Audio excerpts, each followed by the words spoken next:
Hey everyone, welcome to our live stream. We're just here for some shenanigans tonight. Shenanigans?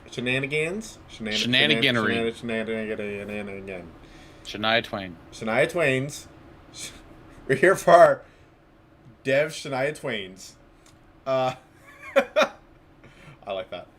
Man, I feel like a developer. That's her, right? She sings the Man I Feel Like a Woman. Man, I feel like a woman. Yes. Yep. Okay, cool. That was like my favorite song of the night. 8th, 7th, 6th grade. Maybe not my favorite song, but it was up there. It was pretty high. I was definitely going through a country phase at that point in time. That's fair. Anywho,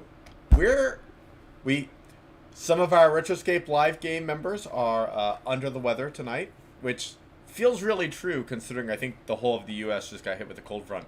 So literally under the weather. I think Colorado went from like 100-degree weather to like snow. Yeah.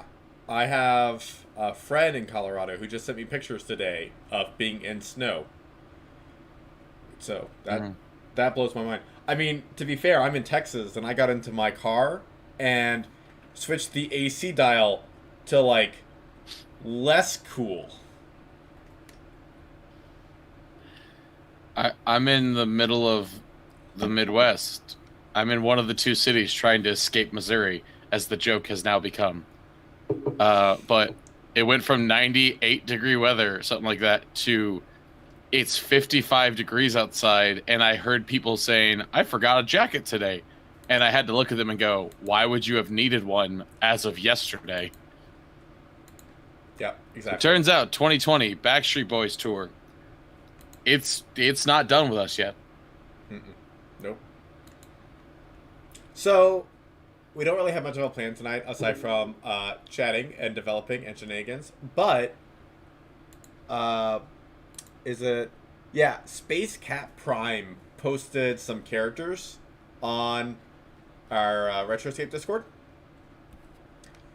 And, okay, so the backstory here, I'm 97% sure that I ran the game for Space Cat Prime and his two twin daughters at Super CopperCon last year, when it actually existed.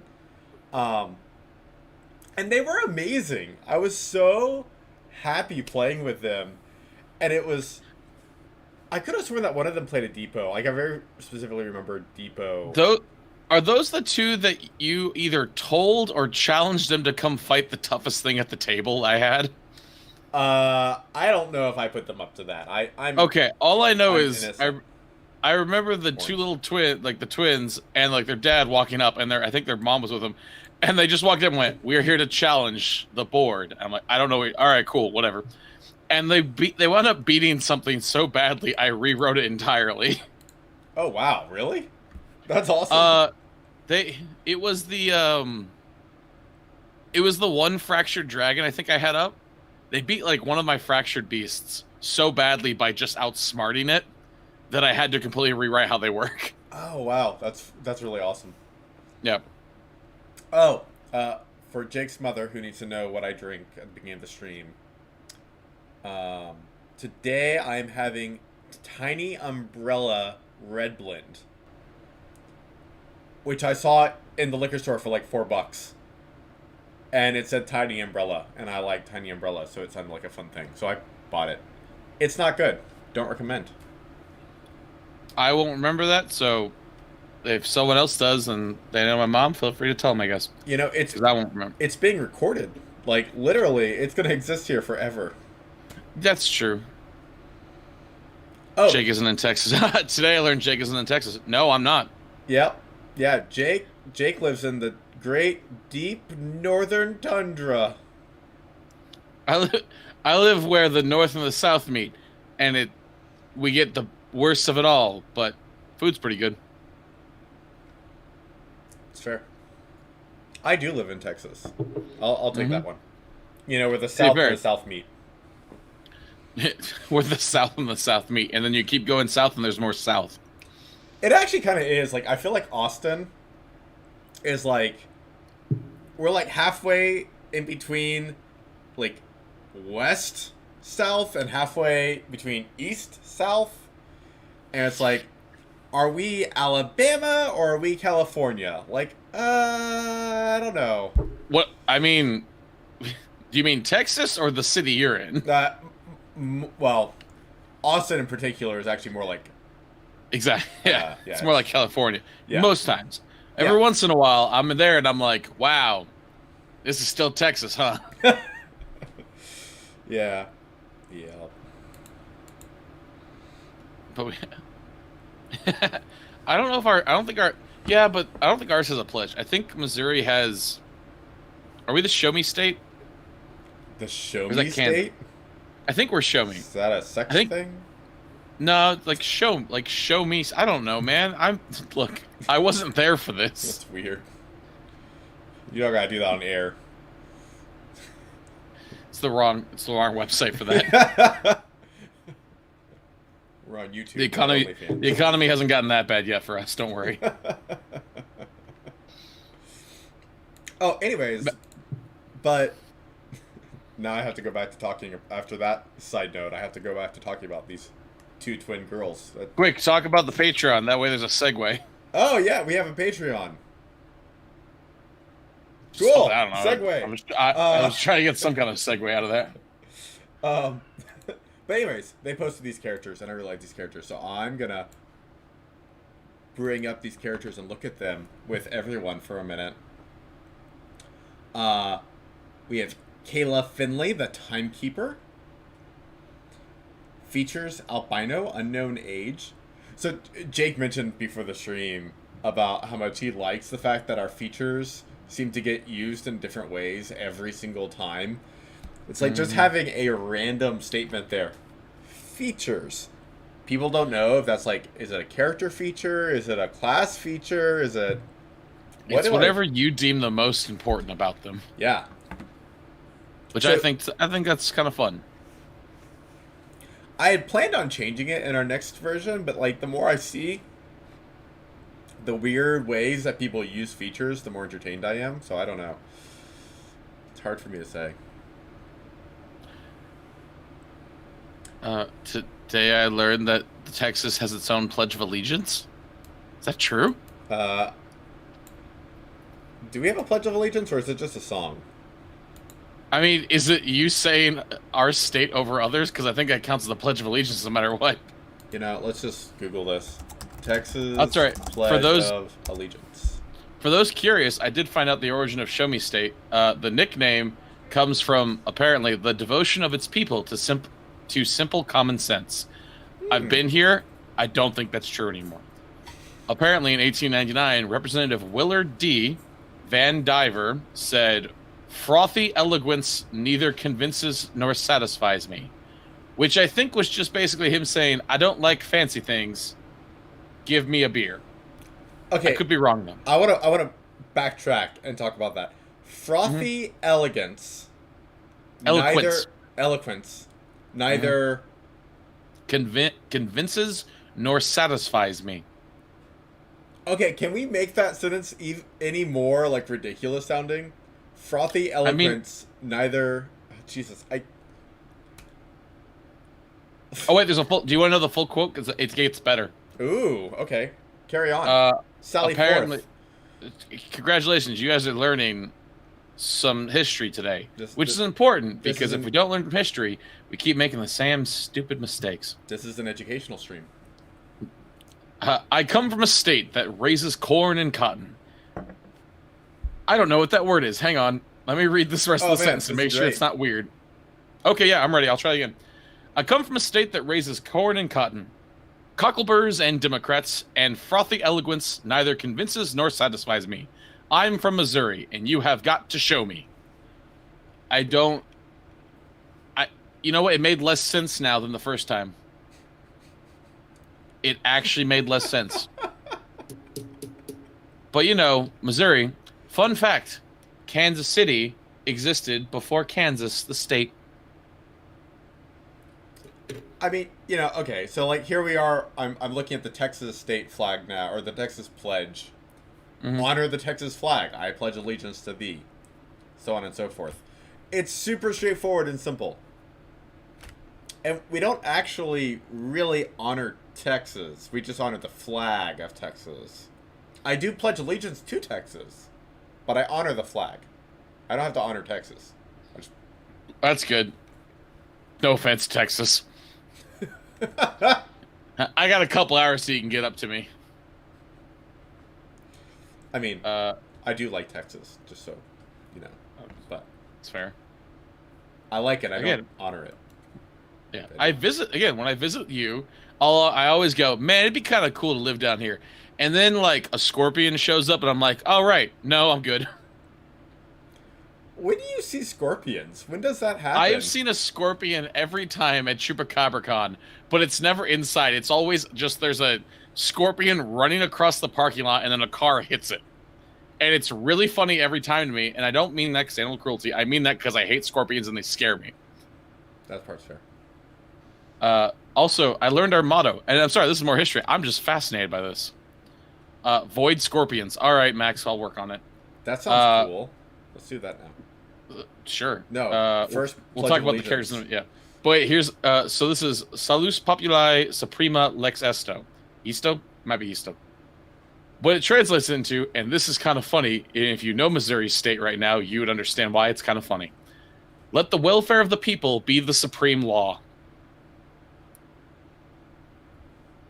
Anyway. Wait, is that all of it? That's yeah. Okay. Yeah, that's it. That's apparently our entire motto is just let the welfare of the people be the supreme law. So as a reminder, Missouri, people matter. The law should not intervene over people above all else, apparently. Ooh, we're both historical and political. It's very exciting. Yeah. Let me be clear, when I say people matter, I'm not saying the all lives bullshit. No. Nah. Sorry. Nah. I'm gonna drink my soda. I think that's fair. Okay. So I'm gonna go back to looking at Kala. Is it Kala or Kala? I think it was Kala, the timekeeper, who has the lab features of build momentum, emergency momentum, and and that's built in, those two. And she took displaced from time, so we don't know where she's from, somewhere in time. Do over, the timepiece. Rewind damage, the timepiece, and stored momentum. I think stored momentum is really good. It really is, and I feel like it's weird only because I feel like it's great if you are able to build it up. I do kind of wonder if it should be higher than level 1, just because most people are going to look at it and think I should take that at level 1, I think. Yep. Also, side note, because now we're in developing mode, displaced from time, I love the idea of it. I do not like it in practice for the timepieces specifically, because I have a timekeeper in my stream, and I completely don't realize that they're supposed to switch timepieces to do the thing they do. Yeah, okay, heavy topic now. I think the rules regarding holding things is really kind of awkward and confusing at times. Because we allow a free interaction to switch between items, there's not really a good incentive to track when you're switching between items. Yeah, except with me as a DM, when I have a player who has really good interruption features and has a gun. So that's why it's kind of a weird, I don't know. I feel like maybe change displays from time. Like I think the timepiece thing, it's weird. I feel like get rid of it. But I also wonder if we should play up the fact that it's a piece of gear they use. Yeah. Because if they don't have it, they can't do the powers generally. Right? Right. Exactly. So I think we need to play that up more, kind of like how we're trying to play it up with Depot. Because I do want to play it up with Depot too, because I feel like most people in Delphi would see a Depot operative with a computer and be like, oh, I know what that is. Time to run. Yeah, no, I totally Same agree. thing for, yeah. So something to play with. Well, and kind of I think that falls into the question of, like, we're defining better what these abilities are and how they work.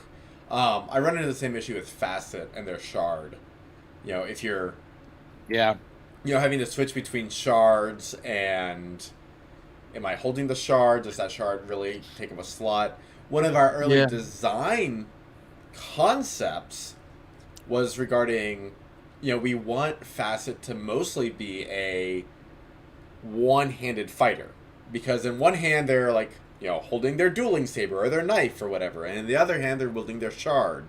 And their shard, like, they need to keep in their hand in order to activate it. Now, on the other hand, we've also kind of developed these, this side branch of Facet that is all about sniper attacks. And with a sniper attack, you're not going to be holding a shard. You're going to be holding your sniper. And so I think those two different design ideologies have branched really far apart for those two things. And that makes it difficult to make a consistent use for their items. So I think what we can play with, and granted, it kind of depends if we...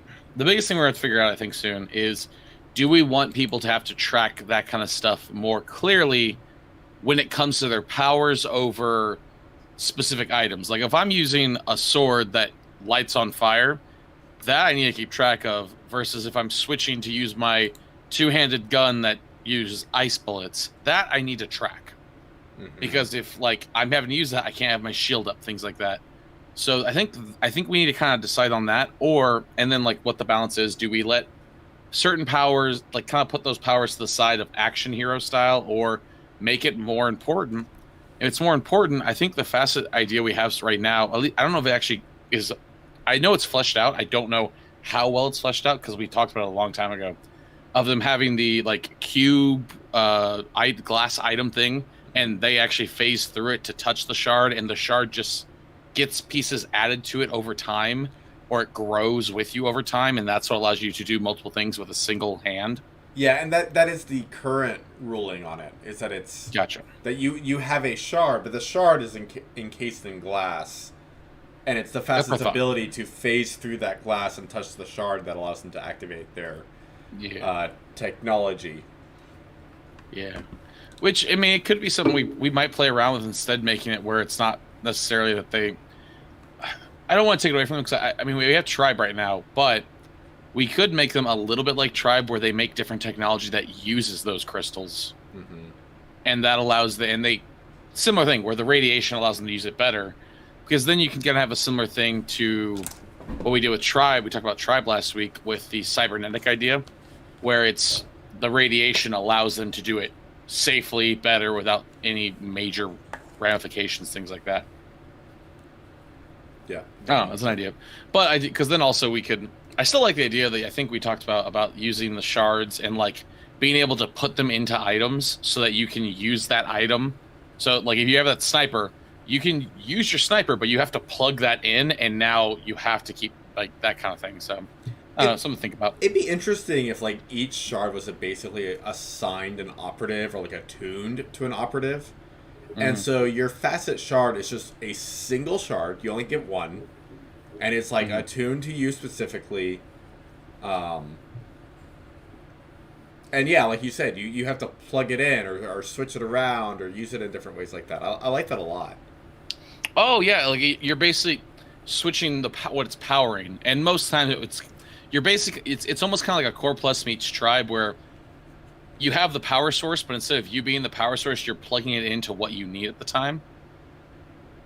Those glasses weirdly match your headphones. Yeah, I'm looking at it now, and I'm like, I like the glasses, but, like, also seeing the screen flare, I don't like. Mm-hmm. But now I'm also like, okay, cool, I got my black sunglasses, or my black glasses, I got my black headphones, I got my black shirt. I don't have plaid glasses, I'm sorry. It's too much, I can't do it. This one character made some ideas pop up, so. Yeah. We had a Tribe next, right? Oh, yeah. Thank you. Let me pull that up. Okay, so this is Vixen Lee. Tribe.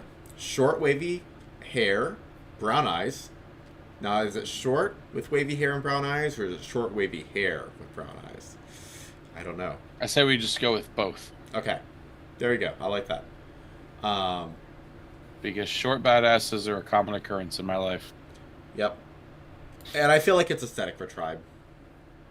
I Mhm. was thinking a lot about Tribe and how much I really want to push their storyline more towards this concept. We don't push it hard, but I really like the idea of their storyline being heavily focused on scientists, nerds who end up going into like intense vigilante combat stuff. That sounds like most of the labs, though, doesn't it? Well, yeah, yes, to some degree, right? But like, Yeah. I think Tribe in particular can really push that because of the way that their backstory is built.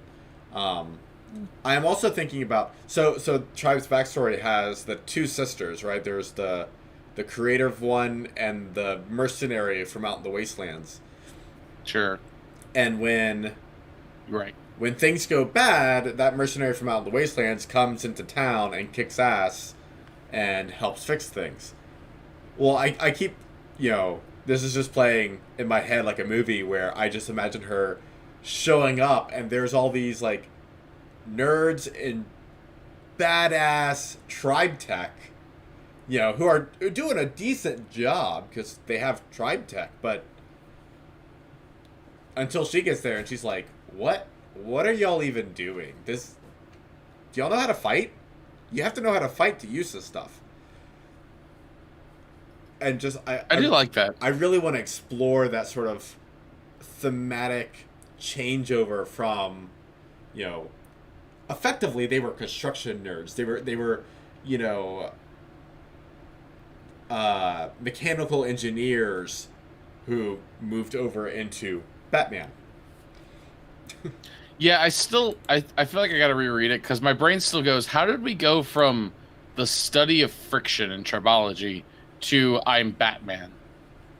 And granted, I know it's in there. I just don't. My brain doesn't connect it all the time for some reason. So, the 15-second version is that there was a woman who was running a company that created Tribe Tech. She created all this like friction control tech, and she ran like an architectural firm and construction company, and it was like the top company in Delphi for these things because of how efficient her tech was. Now, at the same time, some of her employees, apprentices, R&D department stole that tech and started using it. Okay, right. Out. Okay, so back up from there. Yeah. What was the technology? That's the part I think that's the part I'm not sure how we're getting from A to C because I don't know where the jump to B is. For like what was the tech they were using that was allowing them to do the crimes, I guess. Well, so the team wasn't committing crimes. The team went on a vigilante spree, which I guess is technically crime, but it's nice crime. Right. I guess what is the technology what technology was allowing them to do the thing they were doing? So I think it largely looks like modern tribe tech, where it was a suit that allowed them to generate friction modulation fields, either increasing or decreasing friction in an area. Okay. And how'd they use that for construction? So for construction, that allows you to do extremely precise cuts through anything. Okay. And or create strong friction seals in building material, and Okay. I mean, yeah, those are kind of the two main starting points. But No, that's why. Well, that's why I was checking because I think because my brain's going to like the classic. My construction item, my sci-fi construction technology got used for war. It's like always a power suit, and it's like lifting heavy machinery, and then it turns into like it's a Gatling gun thing. That's why I was curious, like where was the thought, like what was their process? Because I feel like if we do that, because Tribe's the one that it takes me a while to try and figure. Like it's hard for me to develop them. I find. Just because I can't quite match the pacing that they feel lore-wise, because I love doing the lore pacing with them, of like Ascent makes sense in my head. fight monsters with monsters. Core Plus makes sense in my head. Advanced humanity through technology to go into space, like that kind of build. Yeah. Tribe was always that one that always kind of threw me off of, like, how we got from there to there. But now, like, that's what I want to play with. I think more as our development team is like make some stuff that could even be like civilian based. That way, it can be seen like, oh yeah, this is like, you know, like it's a saw, it's a handsaw that Tribe Tech made and sold to allow for better construction, things like that. Yeah. You know, it's funny you mentioned that. Now I'm wondering if it would be interesting to flip the backstories for Core Plus and Tribe. Like, would Core Plus actually work better as originally construction equipment that, like, then went Vigilante? Versus, and then, like, Tribe becomes more of the space, or just in general car guys, space punks. Maybe, yeah. Though I don't think it'd be space punks. They could be like, we'd have to. I think instead of space punks, they'd be more like. It depends. I guess it depends if you want to turn them into vigilantes still, or if it's literally just like swapping them entirely, where Tribe is now all about fast cars, fast things, and whatnot. Which is kind of an interesting take of, like, making Tribe. I don't know. So I think there's something really interesting about moving the sisters storyline over to Core Plus. Mm-hmm. And I don't know, removing some of the spacey elements from them. That could be really interesting. And then, yeah, kind of building. I don't know. I think it'd be really interesting if Tribe had some sort of, like, almost like darker, seedier backstory of, you know, prisoners or something like that. I'm not really sure.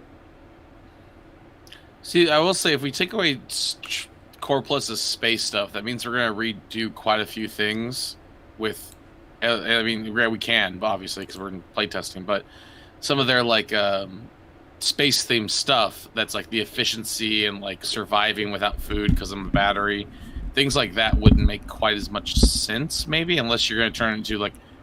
See, at that point, Core Plus feels more like the prison sentence of, oh yeah, we're going to put a battery on your back, and you don't have to eat anymore, so just plug yourself into the wall. Jake, I'm going to be right back. Sure. I'll talk to the chat.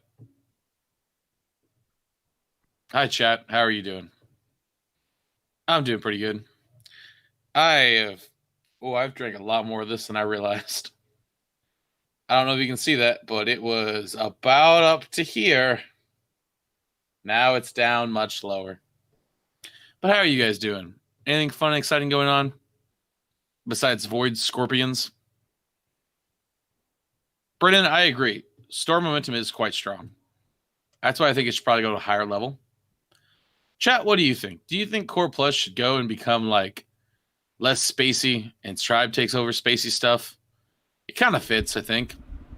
I mean, if we make them spacey, then you kind of go with the whole friction thing. They're frictionless. They get through the atmosphere easier.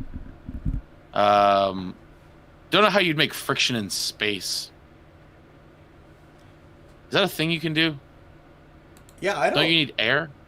Yeah, I mean, so I think there is some, like, there's definitely some development to be done with what Tribe's actual tech is. Like, it's hard to imagine the fusion, or the tribological modulation field. I think here's... I have a weird suggestion that I think I've made before, but I don't know if we have or not. What if we get rid of turbulence, and Tribe just absorbs them? And Tribe is all about tribology and airflow, and they are literally, if we're gonna do limit space, it would make sense for them to be like science about tribology, airflow reduction, airflow control by like sucking in air, blowing it out the other side. Like, at that point, we could make them the gearheads in that way. Also, I just really want someone to have air cannons, and I feel like Tribe has the best chance of